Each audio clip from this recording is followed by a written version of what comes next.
You want to know what are the best stocks to buy now? Of course, it depends on the person and the portfolio, but I've got 3 stocks today that have attractive growth and valuations at these levels. Now, 2 of these stocks actually pay a dividend, so DGIF stocks. And one of them, well, you've heard of SMCI, Super Micro. It's not quite on that level, but this is one of those stocks that can help you capture those secular growth trends, not just in data centers, but in other areas. And I'd be willing to bet you've never heard of this stock before.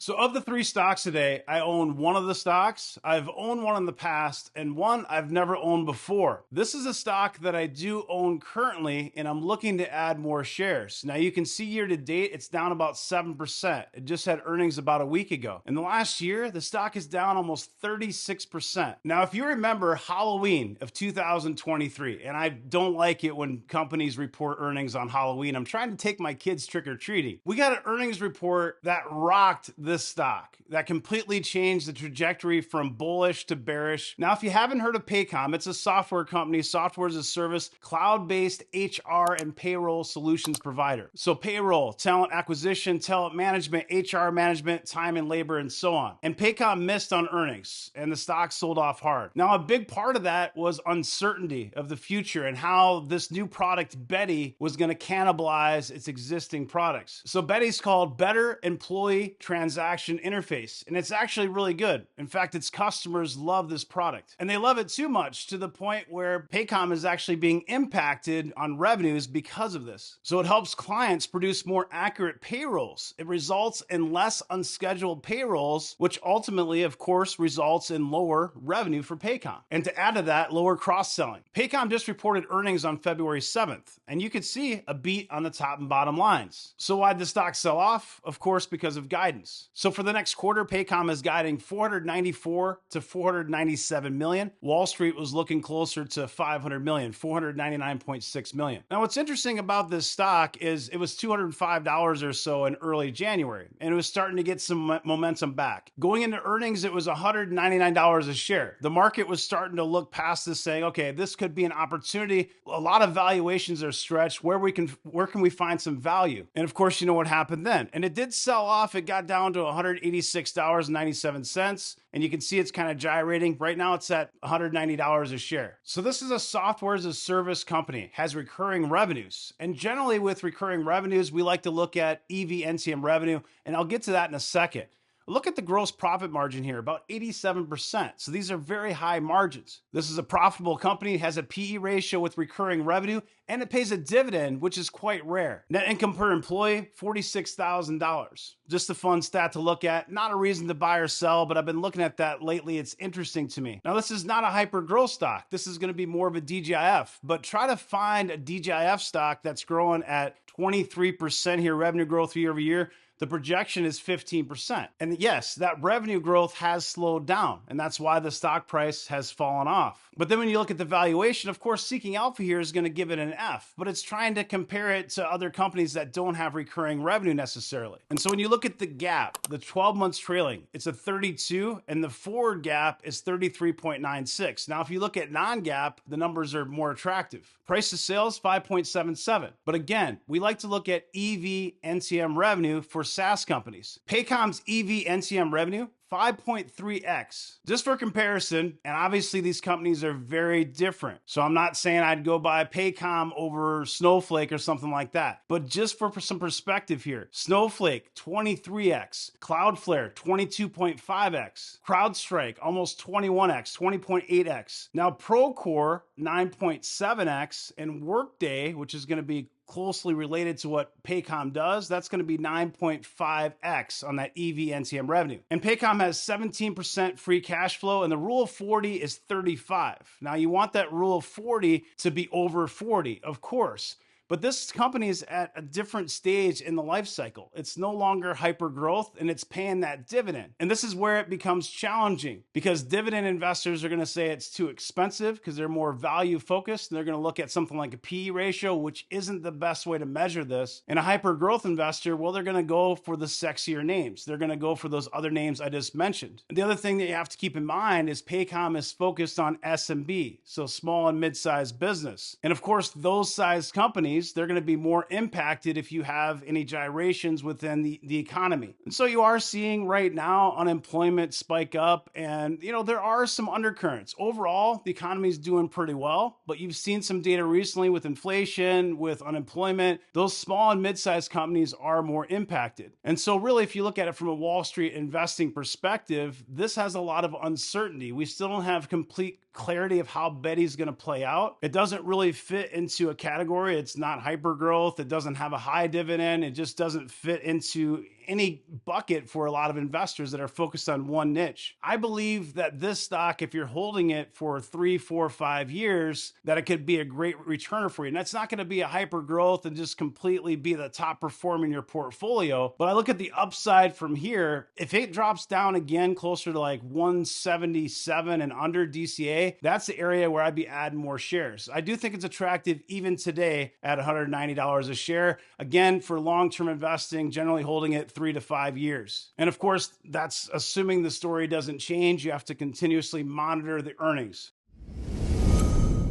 The second stock is about a $3.5 billion market cap, so a little bit smaller market cap. Year to date, it's down about 3%. Over the past year, down 19.76%. And over the past 5 years, it's only up about 10%. Again, this video is focused on stocks that have decent growth and valuation where you could buy the prices today and lower. And we're looking at long-term investments, generally 5 or more years, and we're going to dollar cost average into these type of stocks. And this is another SaaS stock, and it deals with financial close management. This is one of those products that's extremely valuable to the customers that use it. So when you think of treasury operations and tax and compliance, budgeting and forecasting, that's what Blackline is all about. This is a great slide here. Manual accounting processes are not sustainable, and it's showing a whole mess of stuff. And this is what Blackline can help a business with. Now, this is one of those niche areas. So it's not riding huge secular growth trends. It's not like AI. It's not cybersecurity. It's not as sexy, but this is a large and highly unpenetrated total addressable market, or TAM. This is a stock that I own in the past. I bought it, it ripped up. I think I sold it in 2021. And I'm interested in getting back into it. So I mentioned earlier, this is a $3.5 billion market cap. The TAM, $39 billion. Of course, this is an investor deck, and you have to take that with a grain of salt. But I do know for a fact, I have a background in software. This is an area that businesses struggle with. One of the issues is that Wall Street never really catches on to names like this because it just isn't that sexy, right? But just to give you a background of some of the customers here, Coca-Cola, eBay, you see the names on your screen. These are some big names: Salesforce, XPO Logistics, working across multiple geographies, sectors, and sizes. So it does have SMB, but it has grown into much larger businesses over time. So the core of its business is financial close. But Blackline is looking to build out its product suite. And you can see the Blackline Accounting Studio. It's much more than just the core financial close, and I think there's a lot of opportunity for cross-selling here. This is the go-to-market customer strategy. And what I want you to focus on here is resellers and that partner ecosystem. This is huge for Blackline, and they're just starting to ramp this up over the past year. And I think you'll see some revenue kind of pull through over the next year or two. When you look at Blackline, they're doing fine. Land and expand platform, you can see the growth here. Okay, last slide, I promise. Financial highlights. This is a big one. 4,300 customers. I think that's important to understand. The $3.5 billion market cap, these aren't going to be huge sales, but I'm going to talk about that here in a second. And now revenue growth is only 11%. And this is where you're going to see the problem with the stock performance. And we'll talk about that too. 106% net revenue retention, 23% free cash flow margin, and 80% gross margin. So again, software as a service, healthy margins here. Now, if you don't know my background, I've been investing for 25 years, and I often will invest against the grain. When everybody is piling into something like NVIDIA, I've already bought it a long time ago. And I'm not right every time, so I'm not trying to paint that picture. But I'm looking for stocks here that are opportunities where you could see some future growth that's not baked into the price right now. This earnings call is filled with a lot of nuggets, and I encourage you to go listen to it if you're interested in buying the stock. They're implementing a more disciplined and refined corporate strategy and activate a new operating model for 2024. And this is why it's getting my attention right now. To support this, we're becoming a more partner empowered organization. Now, oftentimes I'll say this, I like companies in software coming from a software sales background. I like it when the companies are focused on their sales teams, sales-driven organizations. And one of the things, if you've watched some of the videos where I compare CrowdStrike and SentinelOne, one of the huge selling points of why CrowdStrike is a better stock for me when I compare the two, one, it's focused on larger companies, and there's a lot of different reasons, but one of those primary reasons is that it's focused on its sales organization and it's very sales driven. SentinelOne has relied more on partners, and that can be good, but you really need to have both. Now, Blackline is doing things to improve its sales organization, but a product suite like this, it's going to be critical to have partners involved. And the reason for it is, if you're looking for something like AI, or you're looking for data warehousing, you're looking for cybersecurity, those are going to be priority items to organization. Now, if you've worked in accounting and if you worked in finance in corporate America or elsewhere, you understand that oftentimes when you think of software budget, your budget's not going to be at the top of the list. And so partners can really help with these niche type plays to get the foot in the door and to increase sales. So in this situation, I think it will improve Blackline's revenues over the next couple of years. Growth, 12.82%, forward,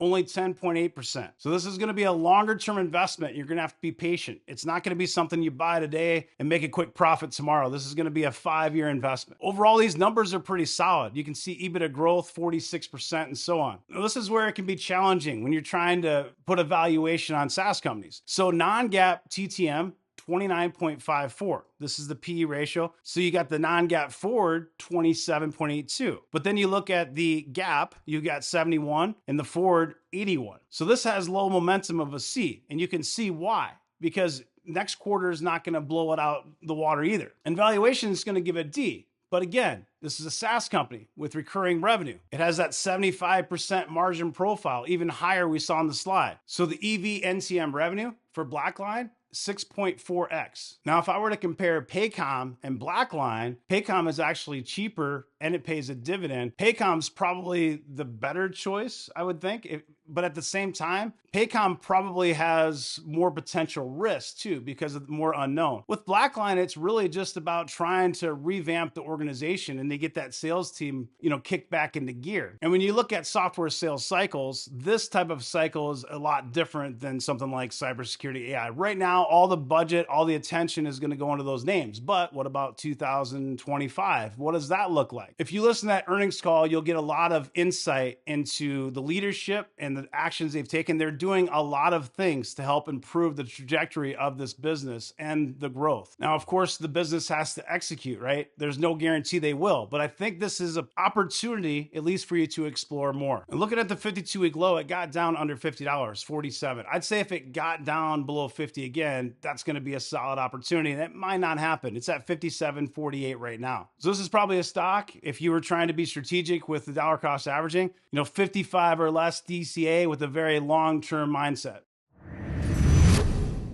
Before I go on with my third stock pick, if videos like this are helpful to get you new ideas to explore, this is really the exploratory phase to get ideas for you to go to explore to buy stocks for your own portfolio that fits your blueprint and your DNA. If these types of videos are helpful, make sure you subscribe to the channel. Click the bell for notifications. This is what I'm trying to bring, information to help you with your buying decisions. This last stock is a pick and shovel. It also pays a dividend. And this is one of the things that caught my eye, data center solutions. And we talk about SMCI, how it's totally ripped off the AI craze. Now, you're not seeing huge growth numbers right now in data center for nVent, and they're much more diversified. They have a lot of different product sets. This liquid cooling stuff is pretty cool though, and I encourage you to check it out. So this is about electrical solutions. They design, manufacture, market, install, and service high performance products and solutions that help build a more sustainable and electrified world. So this is that pick and shovel that's going to help you capture growth in a lot of these different secular trends. You can see everything from data centers and networking, power utilities, energy storage, energy transition, renewable energy, residential, automotive, mobility, and more. This stock I've never owned before.